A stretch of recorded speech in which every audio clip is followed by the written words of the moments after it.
जय जगत गुरु जय भारत। भाई और बहनों, युग परिवर्तन 2028 से पहले महाविनाश का समय बड़ी तेजी से नजदीक आता जा रहा है। हालांकि पूर्ण ब्रह्म परमात्मा सत्य पुरुष भी सतगुरु रूप में धरती पर प्रकट हैं। भले ही आप और हम चंद भाई बहन उनकी शरण में भी हैं, इसके बावजूद भी ऐसा नहीं है कि यदि भक्तों पर कोई संकट आएगा तो परम पूज्य सतगुरु रामपाल जी भगवान, जैसा कि उन्होंने द्वापर युग में श्री कृष्ण जी का रूप बनाकर ब्रजवासियों की गोवर्धन पर्वत उठाकर इंद्र के कहर से रक्षा की थी, आज भी वैसा ही करेंगे? बिल्कुल नहीं। वर्तमान समय भक्ति युग का समय है। इस समय को गुरुदेव भगवान ने ज्ञान आधार से आगे बढ़ाना है, ना कि 650 वर्ष पहले की तरह चमत्कार दिखा दिखाकर भीड़ इकट्ठा करना है। कहने का सीधा सा तात्पर्य यह है, आगामी महाविनाशकारी समय में भक्तों की रक्षा उनकी भक्ति और मर्यादाओं पर निर्भर करेगी। भक्ति और मर्यादाओं में भी गुरुदेव भगवान ने मर्यादा को अधिक महत्व दिया है और कहा है, भक्ति भले ही कम हो लेकिन जितनी भी हो उतनी यदि मर्यादाओं में रहकर की जाएगी तो ही लाभदायक होगी। हम भक्तों को यह भी पता होना चाहिए कि 21 ब्रह्मांड में सिर्फ 2 ही शक्तियां हैं जिनके मध्य हर क्षण हर पल आत्माओं को लेकर परस्पर सूक्ष्म रूप में संघर्ष चलता ही रहता है। एक है काल निरंजन और दूसरी शक्ति है गुरुदेव भगवान अर्थात कबीर परमात्मा। गुरुदेव ने बताया कि 21 ब्रह्मांड एक फुटबॉल का मैदान है, 2 खिलाड़ी हैं, काल और दयाल। बाकी जितने भी आत्माएं हैं फुटबॉल की भांति हैं। यदि मर्यादा तोड़कर काल के पैर तले आ गए तो 84 लाख योनियों में डालकर फाउल कर डालेगा, और मर्यादाओं में रहकर दयाल के पैर तले रहे तो एक ही झटके में गोल करके सतलोक पहुंचा देगा। भाई और बहनों, गोल करने के लिए जितनी कोशिश गुरुदेव भगवान करेंगे उससे कहीं ज्यादा कोशिश छल बल करके यह काल निरंजन भी हमें फाउल करने की करेगा। फाउल करने का तरीका है मर्यादा तोड़वाना। दोनों ही शक्तियों का आपस में एक एग्रीमेंट है जिसके तहत काल ने कहा था कि हे परमात्मा, आप समर्थ हैं, आप तो एक ही पल में समस्त आत्माओं को सतलोक लेकर जा सकते हो, परंतु ये आत्माएं मेरा भोजन है और आप ही ने मुझे श्राप देकर इन आत्माओं को मेरे हवाले किया है। यदि सभी आत्माएं सतलोक चली गई तो मेरे भोजन का क्या होगा? इसलिए आप इन आत्माओं को अपना ज्ञान देकर और अपना बनाकर ही सतलोक लेकर जाना। जैसे इन आत्माओं को सतलोक से मैं अपने ऊपर आसक्त करके अर्थात अपना बनाकर अपने साथ लेकर आया था। इसलिए आप जबरदस्ती ना करना। जो आपकी भक्ति और ज्ञान को स्वीकार करे और आजीवन मर्यादाओं में रहकर मन कर्म वचन से आपको ही अपना माने, सिर्फ उन्हीं को सतलोक लेकर जाना, बाकी मेरे भोजन के लिए यही छोड़ देना। भाई और बहनों, इस एग्रीमेंट के तहत 21 ब्रह्मांड का स्वामी काल निरंजन हर प्रकार से मर्यादा तोड़वाने की पूरी कोशिश करेगा। साम दाम दंड भेद और घटिया से घटिया नीति भी अपनाएगा। काल को यह भी पता है कि कबीर परमात्मा जब संत रूप में धरती पर जाकर ज्ञान प्रचार करेगा तो उनसे तत्व ज्ञान प्राप्त भक्तों को सांसारिक लोगों के माध्यम से डगमग कर पाना बेहद मुश्किल होगा। इसलिए काल ने वर्तमान बिचली पीढ़ी में एक सूक्ष्म चाल चली कि क्यों ना इन भक्तों को उन्हीं लोगों के माध्यम से मर्यादाहीन करवाया जाए जिन लोगों पर ये लकीर के फकीर बन चुके भगत अंधविश्वास कर बैठे हैं, अर्थात परम पूज्य सतगुरु रामपाल जी भगवान के काल प्रेरित कलयुगी परिवार के सदस्य। और सन 2014 बरवाला कांड के बाद से काल निरंजन को भक्तों की मर्यादा तोड़वाने को लेकर सोच से कहीं ज्यादा सफलता भी मिलती जा रही है। अर्थात वर्तमान समय 2024 में संत रामपाल जी के देश विदेश में 10% भगत भी पूर्णतया मर्यादाओं में नहीं हैं। सब के सब काल के निशाने पर हैं। आए दिन अकाल मौत मरकर उसकी भेंट चढ़ते जा रहे हैं, क्योंकि काल के मुख्य एजेंट बन चुके संत रामपाल जी के परिवार के सदस्य, जिन पर स्वयं की अज्ञानता के चलते संगत मर्यादा तोड़कर काल की गोद में बैठी हुई है, इन लोगों ने ऐसा कोई भी कुकर्म शेष नहीं छोड़ा है जिन कुकर्मों को छुड़वाने के लिए संत रामपाल जी ने 30 वर्षों से जी जान लगा डाली थी। सबसे पहला कुकर्म गंदी राजनीति। संत रामपाल जी ने अपने 30 वर्षों के भक्ति इतिहास में स्वयं भी राजनीति से दूरी बनाकर रखी और अपने भक्तों को भी दूर ही रहने की सलाह दी। ना ही 30 वर्षों में संत रामपाल जी ने कभी किसी राजनीतिक पार्टी को वोट किया और ना ही सपोर्ट किया, और ना ही अपने भक्तों से किसी भी पार्टी का समर्थन करवाया। परंतु आज उनके जेल जाते ही उनके मर्यादाहीन काल प्रेरित परिवार के द्वारा अपने धार्मिक धंधे अर्थात सतलोक आश्रमों को बचाए रखने के लिए भगत समाज से कभी कांग्रेस सरकार को वोट एंड सपोर्ट करवाया जाता है, तो कभी बीजेपी सरकार के पक्ष में खड़ा कर दिया जाता है। अर्थात काल प्रेरणा से संगत को विश्वास में लेकर गुरु वचन और गुरु मर्यादा तोड़वाकर संगत को धीरे धीरे काल के हवाले किया जा रहा है। दूसरा कुक्रम है आरक्षण का समर्थन। हरियाणा में आरक्षण के लिए लड़ाई झगड़े उस समय भी हुआ करते थे जिस समय तक संत रामपाल जी आश्रम में ही रहा करते थे, लेकिन उन्होंने कभी भी ना ही तो स्वयं उन जातिगत आरक्षणों का समर्थन किया और ना ही अपनी प्यारी संगत से करवाया, बल्कि संत रामपाल जी अपनी संगत को यही कहा करते थे कि बच्चों, हमने तो सतलोक में स्थायी आरक्षण चाहिए, ना कि काल निरंजन के इस गंदे लोक में। भक्तों को सरकार से नहीं बल्कि अपने कबीर भगवान से मांगना चाहिए। दुनिया के साथ धरने, प्रदर्शन और रैलियों में शामिल होना तो बिरानी आग में जलने के समान है। यदि हम मर्यादा में रहकर भक्ति करेंगे तो हमारी हर आवश्यकता हमारा कबीर भगवान पूरी करेगा। इसलिए हमने जगत की तरह हाय हाय नहीं करना है। लेकिन उनके जेल जाते ही सन 2016 में उनकी शिक्षाओं के विपरीत भोले भगत समाज को हरियाणा के जाट आरक्षण की आंख में झोंक दिया गया। भक्तों को धरनों पर बैठाकर शारीरिक रूप से और आरक्षण समिति को लाखों में भगत समाज के दान का पैसा चंदे के रूप में देकर आर्थिक रूप से जमकर मर्यादा तोड़वाई गई। तीसरा मुख्य कुक्रम धनाना गांव में खेल स्टेडियम बनवाना। संत रामपाल जी नाम दीक्षा देते समय अपने भगत को 21 सूत्रीय मर्यादा में बांध देते हैं और कहते हैं, यदि इनमें से एक भी मर्यादा तोड़ोगे तो भक्ति का पूर्ण लाभ नहीं उठा पाओगे और कभी भी काल की भेंट चढ़ जाओगे। जिसमें एक मर्यादा है, ना ही कोई मैच खेलना, ना ही देखना और ना ही किसी प्रकार का सहयोग करना। परंतु संत रामपाल जी के जेल जाते ही उनके काल प्रेरित परिवार ने उनकी शिक्षाओं व नियमों को खंड खंड करते हुए हरियाणा के धनाना गांव में भक्तों के दान से लगभग 25 से 30 लाख रुपए की लागत से गांव वालों के लिए बैडमिंटन का स्टेडियम बना दिया। अर्थात जो महापुरुष अपने भक्तों को ताश खेलने, देखने और उसमें सहयोग करने के लिए भी मना करता है, उसी महापुरुष की आड़ में उनके परिवार के द्वारा गांव वालों के लिए बैडमिंटन का स्टेडियम बनाकर लाखों भक्तों के दान का दुरुपयोग करके उनकी मर्यादा तोड़वाकर समय आने पर उन्हें अकाल मौत मरने की लिस्ट में खड़ा कर दिया जाता है। भाइयों और बहनों, और भी बहुत सारे ज्ञान विरुद्ध कुकर्म इन्होंने संत रामपाल जी के जेल जाने के बाद जी भरकर करवाए हैं, जिनकी लिस्ट बहुत लंबी है। कहने का तात्पर्य यही है, अब आगामी विनाशकारी समय में संत रामपाल जी की वो समस्त अनुयायी जो अंधे होकर उनके काल प्रेरित परिवार के पीछे भेड़ चाल में मगन हैं, जिनकी बुद्धि विवेक हरा जा चुका है, ज्ञान आधार से सही गलत का निर्णय करने की जिनके अंदर क्षमता समाप्त हो चुकी है, उनसे चाहे श्री राम की पूजा करवा लो या श्री रामपाल की, क्योंकि ये लोग सिर्फ संत रामपाल जी के परिवार के आदेशों के गुलाम मात्र हैं। यदि 2024 में ये सभी भ्रमित आत्माएं साध संगति की वीडियो देखकर काल चक्कर से बाहर नहीं निकली तो 2025 और 2026 में उनकी स्वयं की तो दुर्गति होगी, साथ में परिवार की भी दुर्गति करवाएंगे।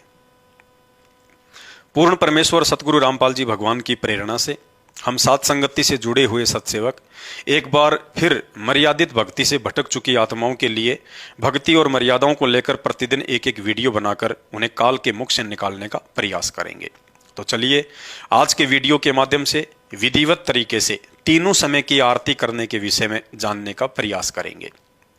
त्रिकाल संध्या अर्थात तीनों समय की आरती, सुबह का नित्य नियम, दोपहर की असुर निकंदन रमैणी और सायंकाल की संध्या आरती, जिसके विषय में संपूर्ण शंका समाधान अब इस वीडियो में होने जा रहा है। उपदेश प्राप्त करने के साथ ही भगत को प्रतिदिन अपने घर पर 3 समय की आरती करने के लिए भक्ति बोध नाम से एक छोटी सी पुस्तिका मिलती है, जिसमें तीनों समय की आरती, अन्नदेव की आरती तथा गुरुदेव भगवान को घर पर भोग लगाने की संपूर्ण विधि लिखी होती है। सुबह की आरती को नित्य नियम कहा जाता है, जिसका पाठ करने में लगभग 40 से 50 मिनट का समय लगता है। गुरुदेव भगवान के आदेश अनुसार ये सुबह का नित्य नियम रात्रि 12 बजे से लेकर दिन के 12 बजे तक कभी भी अपनी सुविधा अनुसार किया जा सकता है। साथ ही गुरुदेव भगवान ने यह भी बताया कि इस नित्य नियम पाठ के करने का उत्तम समय सुबह सूर्य उदय होने से 1 आध घंटे पहले का समय है, जिसे ब्रह्म मुहूर्त भी कहा जाता है। यदि किसी कारणवश या काम धंधे के चलते मजबूरीवश भगत भाई बहन इस नित्य नियम पाठ को सुबह 5 बजे के आसपास नहीं कर पाते हैं, तो गुरुदेव भगवान ने बताया कि भगत को चिंतित नहीं होना चाहिए। दिन के 12 बजे तक भी यदि आप इस पाठ को विधिवत कर लेते हैं तो भी भगत को इस पाठ का समान रूप से ही लाभ मिलता है। साथ ही गुरुदेव भगवान ने यह भी बताया कि इस पाठ के करने का समय दिन के 12 बजे तक इसलिए बढ़ाया गया है, यदि किसी कारणवश हम सुबह सुबह इस पाठ को नहीं कर पाते हैं तो उस दिन इस पाठ के करने से वंचित रहने के बजाय जैसे तैसे लेट सेट होकर दिन के 12 बजे तक पूरा किया जा सके। अर्थात दिन के 12 बजे तक का समय गुरुदेव भगवान ने हम भक्तों को अपनी तरफ से एक एक्स्ट्रा ऑप्शन दिया है। अब यदि आप काम धंधे से फ्री हैं, आपके पास इस नित्य नियम पाठ को सुबह सुबह ही करने का पर्याप्त समय है और उसके बावजूद भी यदि आप आलस्य करते हैं, इस पाठ को रोजाना सुबह सूर्योदय के समय ना करके दिन के 9 बजे, 10 बजे, 11 बजे या 11 बजे तक करते हैं, तो आपको इस पाठ का संपूर्ण लाभ मिलना मुश्किल है, क्योंकि आप गुरुदेव भगवान द्वारा दिए गए उस ऑप्शन का नाजायज फायदा उठा रहे हैं। क्योंकि दिन के 12 बजे तक नित्य नियम करने का यह ऑप्शन विशेष परिस्थितियों के लिए है, ना कि रोजाना के लिए। हमें विचार करना चाहिए कि वेदों में वर्णित यह त्रिकाल संध्या अर्थात तीनों समय की आरती गुरुदेव भगवान ने जो हमें बख्शी है, यह साधना तो 33 करोड़ देवी देवताओं को भी नसीब नहीं है। उसके उपरांत भी यदि हम इस भक्ति साधना को करने में आलस्य करते हैं तो इससे गुरुदेव भगवान नाराज होते हैं और हम भक्ति का संपूर्ण लाभ उठाने से वंचित रह जाएंगे। दूसरा विचारणीय विषय यह है कि काल निरंजन तक की आदि अधूरी भक्ति साधना करने वाले साधक भी सुबह सुबह सूर्य उदय होने से पूर्व ही मंदिर, मस्जिद, चर्च व गुरुद्वारों में अपनी अपनी पूजा अर्चना शुरू कर देते हैं, जबकि उनकी साधना शास्त्र विरुद्ध होने से कुछ लाभदायक भी नहीं है। इसलिए हम सभी भगत भाई बहनों ने अपने गुरुदेव भगवान द्वारा बताई गई शास्त्र अनुकूल भक्ति को विशेष तन मन से करने की आवश्यकता है, जिसके करने से चौतरफा लाभ ही लाभ है। इसके बाद दोपहर की आरती करनी होती है। दोपहर की आरती को असुर निकंदन रमणी कहा जाता है। इस पाठ को करने में लगभग 16 से 20 मिनट का समय लगता है। इस पाठ को करने का समय दोपहर के 12 बजे से लेकर रात्रि के 12 बजे तक का रखा है। अर्थात साधक अपनी सुविधा अनुसार दोपहर के 12 बजे से लेकर रात्रि के 12 बजे तक कभी भी ये पाठ कर सकते हैं। परंतु गुरुदेव भगवान ने इस पाठ को करने का उत्तम समय दोपहर के 12 बजे से लेकर दोपहर के 2 बजे तक का ही रखा है। बाकी विशेष परिस्थितियों में गुरुदेव भगवान के आदेश अनुसार आप इसे रात्रि के 12 बजे तक भी कर सकते हैं। समझदार को संकेत ही काफी है, क्योंकि रात्रि के 12 बजे तक का समय गुरुदेव भगवान की तरफ से एक ऑप्शन है, जिस ऑप्शन का लाभ केवल उन्हीं भगत भाई बहनों को उठाना है जो भाई बहन इस असुर निकंदन रमणी के पाठ को किसी कारणवश या काम धंधे की मजबूरीवश दोपहर में 12 बजे से लेकर 2 बजे के बीच में नहीं कर सकते हैं। यदि आपके पास पर्याप्त समय है तो ये पाठ दिन के 12 बजे से 2 बजे के बीच में ही संपूर्ण कर लेना लाभदायक है। यदि आप गुरुदेव भगवान द्वारा बख्शीश रात्रि के 12 बजे तक वाले ऑप्शन का नाजायज फायदा उठाते हैं तो कहीं न कहीं आप भक्ति में गफलत कर रहे हैं, जिसका फायदा मर्यादा तोड़वाकर काल कभी भी उठा सकता है। इसके बाद सायंकाल की आरती करनी होती है, जिसे संध्या आरती भी कहा जाता है। इस पाठ को करने में लगभग 35 से 40 मिनट का समय लगता है। इस पाठ को सूर्यास्त अर्थात सूरज छिपने से लेकर रात्रि के 12 बजे तक अपनी सुविधा अनुसार कभी भी कर सकते हैं। परंतु गुरुदेव भगवान ने सायंकाल की आरती के करने का उत्तम समय सूर्यास्त को ही बताया है। अर्थात जैसे ही सूर्य अस्त होता है वही इस पाठ के शुरू करने का उत्तम समय है। संध्या आरती को रात्रि के 12 बजे तक करने का समय गुरुदेव भगवान के द्वारा दिया गया एक ऑप्शन है, जिसका नाजायज फायदा उठाना चाहिए या नहीं आप भाई बहनों को ऊपर वीडियो में बता दिया गया है। गुरुदेव भगवान ने बताया कि तीनों समय की आरतियों को संध्या आरती ही कहा जाता है। संध्या आरती का मतलब होता है दो समय के मिलन के वक्त की जाने वाली आरती।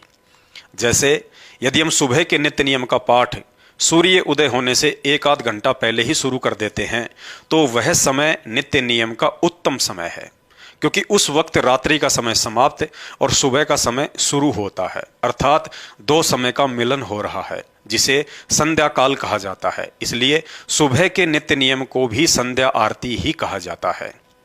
ठीक इसी प्रकार यदि हम दोपहर की आरती असुर निकंदन रमैणी का पाठ दोपहर के 12 बजे से लेकर 2 बजे के बीच में कर लेते हैं तो वह समय असुर निकंदन रमैणी का उत्तम समय है, क्योंकि उस समय सुबह का समय समाप्त और दोपहर का समय शुरू हो जाता है, अर्थात दो समय का मिलन हो रहा है, जिसे संध्या काल कहा जाता है। इसलिए दोपहर की आरती को भी संध्या आरती ही कहा जाता है। ठीक इसी तरह यदि सायकाल की संध्या आरती का पाठ हम सूर्यास्त के आसपास शुरू कर देते हैं तो वह समय संध्या आरती का उत्तम समय होता है, क्योंकि उस वक्त दोपहर का समय समाप्त और रात्रि का समय शुरू हो जाता है, अर्थात दो समय का मिलन हो रहा है, जिसे संध्या काल कहा जाता है। इसलिए सायकाल की आरती को भी संध्या आरती ही कहा जाता है। अब आपके मन में एक छोटी सी शंका उत्पन्न हो सकती है कि यदि कभी कभार किसी मजबूरीवश या कारणवश तीनों समय की आरती या सुबह की आरती या दोपहर की आरती या शाम की आरती, इनमें से कोई एक आरती यदि भगत भाई बहन नहीं कर पाते हैं तो दोष लगेगा या नहीं। भाई और बहनों, गुरुदेव भगवान ने कबीर सागर के सरलार्थ पेज नंबर 593 पर लिखा है कि वैसे तो उपदेशी भगत ने तीनों समय की आरती अपने गुरुदेव भगवान का आदेश समझकर विशेष कसक के साथ नियमित रूप से करते रहना चाहिए।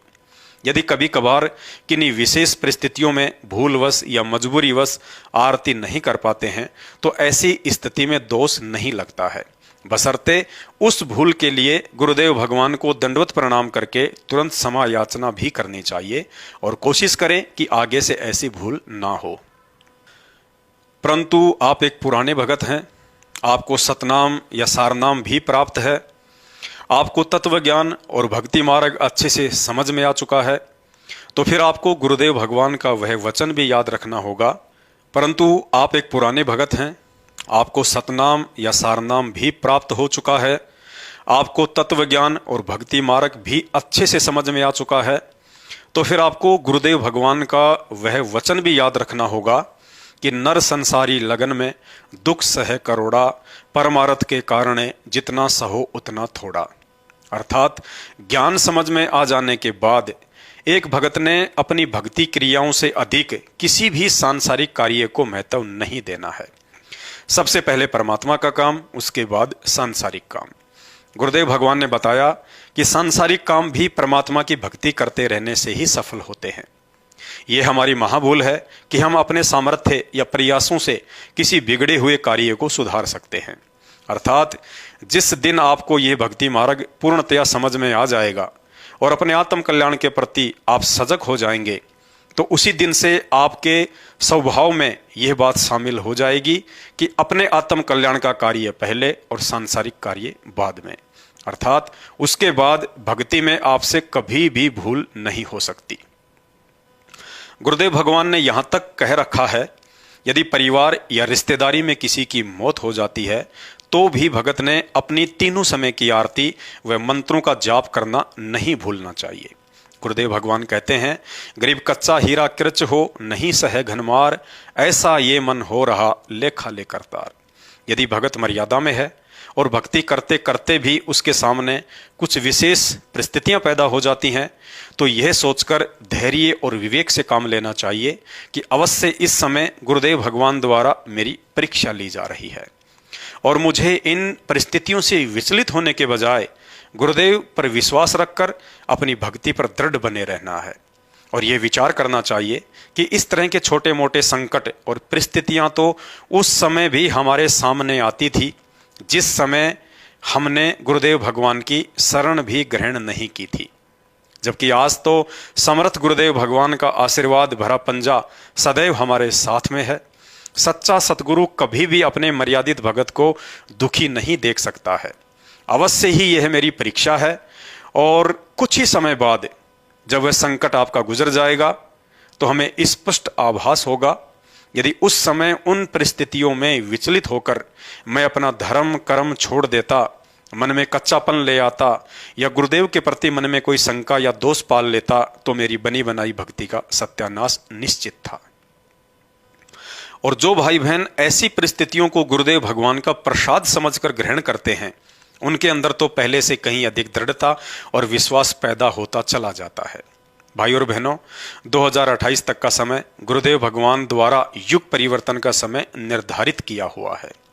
इतिहास साक्षी है, जब जब युग परिवर्तन हुआ है तब तब इंसानों को मानव निर्मित या प्राकृतिक संकटों का सामना भी करना पड़ा है। कुछ ऐसी ही विकट परिस्थितियां आगामी समय में हम सब के सामने होंगी। शुरुआत 2020 से हो चुकी है, अब आगे आगे परिस्थितियां बद से बदतर होती चली जाएंगी। भक्तिहीन लोगों को सुरक्षा जैसे भी उनके पूर्व जन्म के संस्कार हैं उसी आधार से मिलेगी, परंतु हम भक्तों की रक्षा और सुरक्षा हमारी वर्तमान की भक्ति और मर्यादाओं पर आधारित होगी। अतः किसी भी सूरत में अपनी मर्यादाओं को टूटने ना दें और गुरुदेव भगवान द्वारा बख्शीश शास्त्र अनुकूल सत भक्ति को नियमित करते रहें। शंका समाधान में आज केवल इतना ही। भक्ति और मर्यादाओं को लेकर अगला वीडियो देखने के लिए हमारे Facebook page Pawan Das is live मानव धर्मी पवन दास को फॉलो करें। अच्छा लगे तो शेयर करें। बंदी छोड़ सतगुरु रामपाल जी भगवान की जय हो।